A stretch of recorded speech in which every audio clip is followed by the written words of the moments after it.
श्री राम समर्थ। संत भगवंत का स्मरण करा देते हैं। जिसे सत्य का ज्ञान हुआ वह सर्वज्ञ बनता है, और जो इस सत्य का अनुसरण करते हैं वे संत होते हैं। संत हमें मार्गदर्शन करने के लिए तैयार होते हैं, लेकिन हमारा अभिमान बाधा बनता है और हम संतों को दोष देते हैं।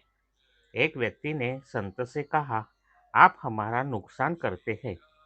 अपकार करने वाले पर उपकार करने को कहकर हमें नामर्द बनाते हैं।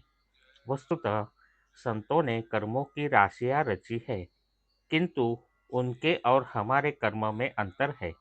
राम करता है भावना से वे कर्म करते हैं, और हम मैंने किया भावना से करते हैं।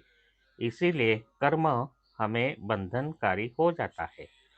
संतों का विशेष कार्य हमें दिखाई नहीं देता, और हमारा कार्य केवल दिखावे के लिए ही होता है। इसीलिए उसमें पूर्णता नहीं आती। कोई व्यक्ति बहुत बड़ा ज्ञानी है, लेकिन तदनुसार उसकी कृति नहीं है, तो उसका क्या उपयोग?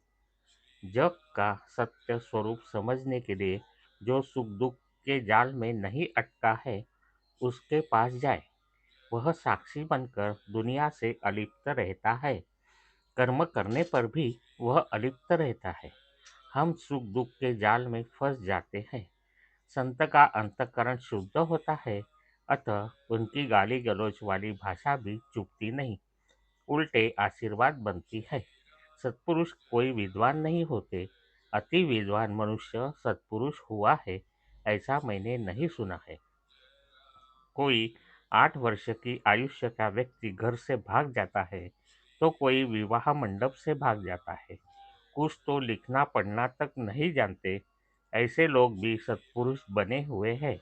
संतों के देह त्याग होने पर भी लोगों को उनके अस्तित्व का भास होता है। छोटा बच्चा खेलता है, पर बीच में ही उसे माँ की याद आती है और वह उसकी ओर दौड़ता है। इसका मतलब यह है कि बालक को माता का सूक्ष्म रूप से स्मरण रहता है। उसी प्रकार हमें भगवान का चस्का, उसके अस्तित्व की समझ, उसके बारे में निष्ठा हो। भगवान की लगन लग गई तो मनुष्य पागल बनता है। ऐसी अवस्था में यदि किसी संत से भेंट हुई तो वह शांत होता है। संत असल में माता की तरह होते हैं। वे हमें भगवान का स्मरण दिलाने का काम करते हैं। पूरे संसार पर संतों के उपकार है।